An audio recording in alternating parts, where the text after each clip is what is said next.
Hello friends, வணக்கம். Welcome to Eva சமையல். எல்லோரும் நல்லா இருக்கீங்களா? இன்றைக்கி நம்ம சேனலில் எல்லா பெண்களுக்குமே ரொம்பவே யூஸ்ஃபுல்லான டிப்ஸ் தாங்க பார்க்க போகிறோம். வீடியோவை ஸ்கிப் பண்ணாமல் பாருங்கள். நம்ம சேனலை இப்போ தான் ஃபஸ்ட் டைம் பார்க்குறீங்கன்னா சப்ஸ்கிரைப் பண்ணலன்னா சப்ஸ்கிரைப் பண்ணிக்கோங்க ஃப்ரெண்ட்ஸ். பக்கத்தில் இருக்க நோட்டிஃபிகேஷன் பெல் ஐக்கானை கிளிக் பண்ணிக்கோங்க.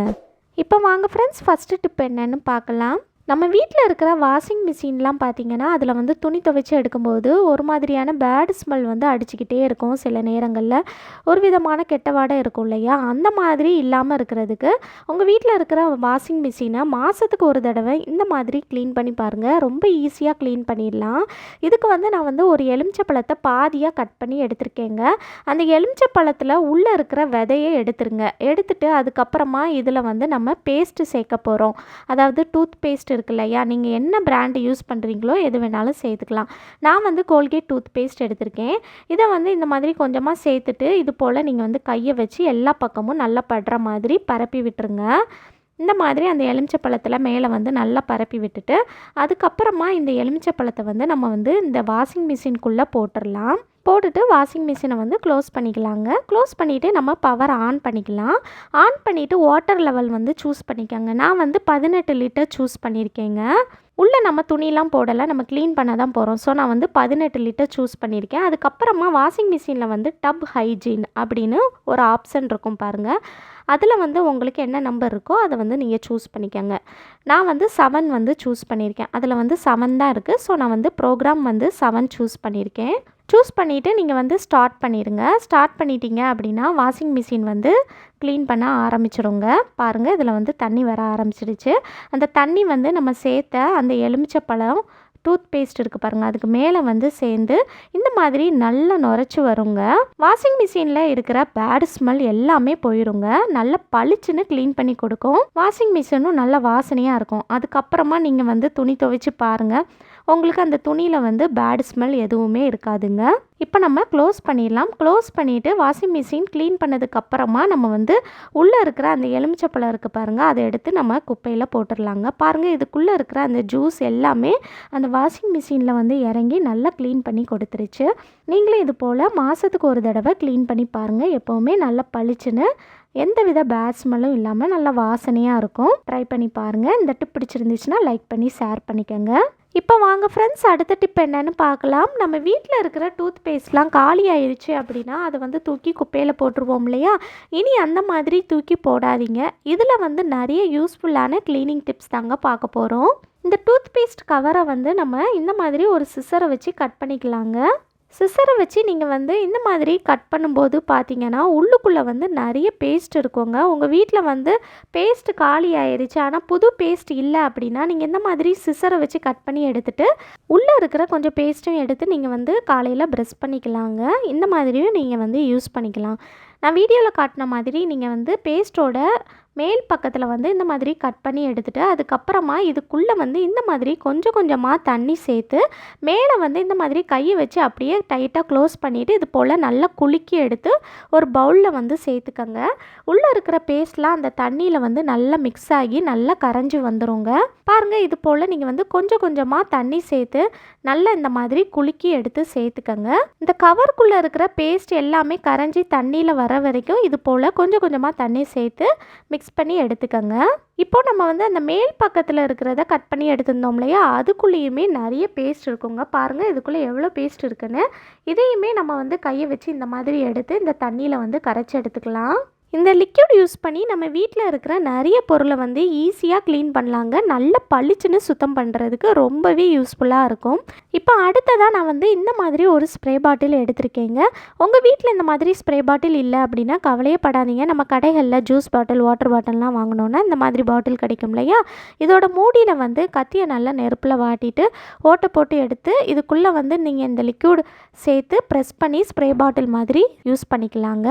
இப்போ அடுத்ததாக நம்ம பேஸ்ட்டில் வந்து மேல் பகுதியை கட் பண்ணி எடுத்திருந்தோம் இல்லையா? அதை வந்து நம்ம ஃபனல் மாதிரி யூஸ் பண்ணிக்கலாங்க. நம்ம ஏதாவது சின்ன வாயாக இருக்கிற டப்பாவில் வந்து எண்ணெய்லாம் ஊற்றி வைக்கணும் அப்படின்னா நீங்கள் வந்து இந்த மாதிரி ஃபனல் மாதிரி யூஸ் பண்ணிக்கலாம். கீழே வந்து கொட்டாமல் நம்மளால் ஊற்ற முடியுங்க. கண்டிப்பாக ட்ரை பண்ணி பாருங்கள். நம்ம ரெடி பண்ணி எடுத்த லிக்யூடை வந்து நான் இந்த மாதிரி இந்த ஸ்ப்ரே பாட்டிலில் சேர்த்துருக்கேங்க. இப்போ இதை நம்ம க்ளோஸ் பண்ணிக்கலாம். இப்போ நம்ம இந்த லிக்விட் யூஸ் பண்ணி க்ளீன் பண்ண ஆரம்பிக்கலாங்க. நான் ஃபஸ்ட்டு வந்து எதை க்ளீன் பண்ணி காட்டியிருக்கேன்னு பார்த்தீங்கன்னா, நம்ம வீட்டில் இருக்கிற ஃப்ரிட்ஜெல்லாம் பார்த்தீங்கன்னா இந்த மாதிரி ரொம்ப அழுக்காக இருக்கிற மாதிரி இருக்குது அப்படின்னா, நம்ம ரெடி பண்ணி எடுத்த இந்த லிக்விடை வந்து ஸ்ப்ரே பண்ணிவிட்டு க்ளீன் பண்ணி பாருங்கள். நல்லா பளிச்சுன்னு க்ளீன் ஆயிருங்க. பாருங்கள் இந்த ஃப்ரிட்ஜு வந்து சுற்றி எவ்வளோ அழுக்காக இருக்குன்னு. ஸோ இதில் வந்து நம்ம வந்து ஃபுல்லாகவே ஸ்ப்ரே பண்ணி விட்டுட்டு அதுக்கப்புறமா இந்த மாதிரி ஒரு சாஃப்டான ஸ்க்ரப்பரை வச்சு எல்லா பக்கமும் நல்லா தேய்ச்சி விட்டுறலாங்க. எங்கெல்லாம் கரை இருக்கோ அங்கெல்லாம் நீங்கள் இந்த லிக்விட் யூஸ் பண்ணி க்ளீன் பண்ணி பாருங்கள். நல்லா பளிச்சுன்னு சுத்தமாயிருங்க. இப்போ பாருங்கள் நான் வந்து க்ளீன் பண்ண அதில் இருக்கிற அழுக்கு எல்லாமே இந்த ஸ்க்ரப்பரில் ஒட்டி வந்துருச்சு. இந்த ஸ்க்ரப்பரை நீங்கள் தண்ணியில் கழுவி எடுத்துட்டீங்க அப்படின்னா அதில் இருக்கிற அழுக்கெல்லாம் போயிடும். இதுக்கப்புறமா நம்ம வந்து ஒரு துணியில் வந்து தண்ணியை நனைச்சி நல்லா பிழிஞ்சு எடுத்துகிட்டு எல்லா பக்கமும் நம்ம வந்து அப்படியே தொடச்சி எடுத்துட்டோம் அப்படின்னா நல்லா பளிச்சுன்னு புதுசு போல் ஆயிருங்க. இப்போ பாருங்கள் அதில் இருந்த கரை எல்லாமே போயிருச்சு. நீங்களும் இது போல் க்ளீன் பண்ணி பாருங்கள். இப்போ அடுத்ததாக நம்ம வீட்டில் இருக்கிற பாத்ரூம் கண்ணாடியாக இருக்கட்டும் அல்லது ரூம்லலாம் கண்ணாடி வச்சுருப்போம் இல்லையா, அதிலெல்லாம் ரொம்ப அழுக்கு படிஞ்ச மாதிரி இருக்குது, டல்லாக இருக்குது, ஒரு மாதிரி உப்பு கரை படிஞ்ச மாதிரி இருக்குது அப்படின்னா நம்ம ரெடி பண்ணி எடுத்த இந்த லிக்யூடை வந்து இந்த கண்ணாடியில் எல்லா பக்கமும் நல்லா ஸ்ப்ரே பண்ணி விடுங்க. ஸ்ப்ரே பண்ணி விட்டுட்டு அதுக்கப்புறமா இந்த மாதிரி ஒரு சாஃப்டான ஸ்க்ரப்பரை வச்சு எல்லா பக்கமும் நல்லா தேய்ச்சி விட்டுறலாங்க. ஸ்க்ரப்பர் யூஸ் பண்ணி கண்ணாடி ஃபுல்லாக நல்லா க்ளீன் பண்ணி விட்டதுக்கப்புறமா கடைசியாக நம்ம வந்து ஒரு துணியில் வந்து லைட்டாக தண்ணியை வந்து நனைச்சிட்டு இது போல் நீங்கள் வந்து நல்லா தொடச்சி எடுத்துட்டீங்க அப்படின்னா அந்த கண்ணாடியில் இருக்கிற உப்பு கரையாக இருக்கட்டும் அல்லது அதில் இருக்கிற கரை எல்லாமே போய் நல்லா பளிச்சுன்னு க்ளீன் ஆகிடுங்க. கண்டிப்பாக ட்ரை பண்ணி பாருங்கள். இப்போ அடுத்ததாக நம்ம வீட்டில் இருக்கிற ஸ்விட்ச் போர்டெலாம் பார்த்தீங்கன்னா இந்த மாதிரி ரொம்ப கரையாக இருக்கிற மாதிரி இருக்குது அப்படின்னா நம்ம ரெடி பண்ணி எடுத்த அந்த லிக்யூட் இருக்குது பாருங்கள், அதை வந்து இது போல் ஒரு டிஷ்யூ பேப்பர் அல்லது ஒரு துணியில் வந்து நல்லா ஸ்ப்ரே பண்ணி விட்டுட்டு இதை வச்சு நீங்கள் வந்து எல்லா பக்கமும் நல்லா தேய்ச்சி விட்டீங்க அப்படின்னா அதில் இருக்கிற கரை எல்லாமே போயிருங்க. இப்போ பாருங்கள் இந்த ஸ்விட்ச் போர்டு வந்து எந்த அளவுக்கு நல்லா பளிச்சுன்னு புதுசு போல் ஆயிடுச்சுன்னு. அதே போல் நம்ம வீட்டில் வந்து சில பேர் வந்து பார்த்திங்கன்னா சாப்பிட்டுட்டு இருக்க ஏதாவது ஃபேன் போடணும் அப்படின்னா அப்படியே நம்ம வந்து சாப்பிட்ட கையோடையே போய் போட்டுருவாங்க. அந்த மாதிரி இருக்கிறப்ப செவர்லலாம் ரொம்ப கரையாக இருக்கிற மாதிரி இருக்கும். அந்த மாதிரி இருக்கிறப்பவும் நம்ம ரெடி பண்ணி எடுத்த இந்த லிக்யூடை வந்து இந்த மாதிரி ஒரு டிஷ்யூ பேப்பர் அல்லது ஒரு துணியில் வந்து சேர்த்துட்டு இது போல் நீங்கள் வந்து நல்லா தேய்ச்சி விட்டீங்க அப்படின்னா அந்த செவரில் இருக்கிற கரை எல்லாமே போயிருங்க. நல்லா பளிச்சுன்னு சுத்தமாயிரும். ட்ரை பண்ணி பாருங்கள். இப்போ அடுத்ததாக நம்ம வீட்டில் இருக்கிற அவன்லாம் பார்த்திங்கன்னா நம்ம வந்து ஏதாவது கிரில்டு சிக்கன்லாம் பண்ணுறோம் அப்படின்னா இந்த மாதிரி எண்ணெய் பிசுக்கெல்லாம் ரொம்ப ஜாஸ்தியாக இருக்கிற மாதிரி இருக்கும். நான் வந்து கிரில்டு சிக்கன் பண்ணதுக்கப்புறமா இந்த மாதிரி அவனில் வந்து ரொம்ப எண்ணெய் பிசுக்கு வந்து ஜாஸ்தி ஆயிடுச்சு. அந்த மாதிரி இருக்கப்ப நம்ம ரெடி பண்ணி எடுத்த லிக்யூடில் இந்த மாதிரி ஒரு ஸ்க்ரப்பர் யூஸ் பண்ணி நம்ம வந்து இந்த மாதிரி எல்லா பக்கமும் நல்லா தேய்ச்சி விடலாங்க. பாருங்கள் இந்த கண்ணாடியிலலாம் ரொம்ப எண்ணெய் பிசுக்கு இருந்துச்சு, அதிலெல்லாம் நான் வந்து இந்த மாதிரி ஸ்க்ரப்பர் யூஸ் பண்ணி நல்லா வந்து தேய்ச்சி விட்டுறேன். இந்த மாதிரி நல்லா தேய்ச்சி விட்டதுக்கப்புறமா கடைசியாக ஒரு துணியில் வந்து தண்ணியை நல்லா நனைச்சி பிழிஞ்சு எடுத்துட்டு இதை வச்சு நம்ம எல்லா பக்கமும் நல்லா தொடச்சி எடுத்துடலாங்க. ஃபஸ்ட்டு வந்து எவ்வளோ எண்ணெய் பிசுக்கு இருந்துச்சு, இப்போ பாருங்கள் அந்த எண்ணெய் பிசுக்கு எல்லாமே போய் நல்லா பளிச்சுன்னு சுத்தமாயிருச்சு. நீங்களும் இது போல் ட்ரை பண்ணி பாருங்கள். அடுத்ததாக நம்ம வீட்டில் கிச்சன் சிங்கில் இருக்கிற டேப்லாம் பார்த்திங்கன்னா நார்மல் டேப்லாம் இருக்குது அப்படின்னா அதில் வந்து ரொம்ப ஃபோர்ஸாக தண்ணி வர்ற மாதிரி இருக்கும் இல்லையா, அந்த மாதிரி டைமில் நம்ம அந்த பேஸ்ட் பேக்கெட்டில் மேல் பகுதியை கட் பண்ணி எடுத்திருந்தோம் இல்லையா, அதை வந்து இந்த மாதிரி குழாயில் வந்து வாய்ப்பகுதியில் இது போல் மாட்டி விடுங்க. ஒரு ரப்பர் பேண்ட் யூஸ் பண்ணி நல்லா டைட்டாக நீங்கள் வந்து போட்டு விட்டுட்டீங்க அப்படின்னா நல்லாவே செட் ஆயிருங்க. அதுக்கப்புறமா பார்த்திங்கன்னா உங்களுக்கு வந்து தண்ணி வந்து அதிகமாக வராது, இந்த மாதிரி கம்மியாக தான் வரும். ஸோ நமக்கு வந்து தண்ணி வந்து ரொம்ப வேஸ்ட் ஆகாது. கண்டிப்பாக ட்ரை பண்ணி பாருங்கள். அடுத்ததாக நம்ம வீட்டில் இருக்கிற கிச்சன் சிங்க்லாம் பார்த்திங்கன்னா அதில் வந்து நம்ம மீன், ப்ரானு, நண்டு அல்லது நான்வெஜ் ஏதாவது இதில் வச்சு க்ளீன் பண்ணுறோம் அப்படின்னா ஒரு விதமான பேடு ஸ்மெல் வந்து அடிச்சுக்கிட்டே இருக்கும்.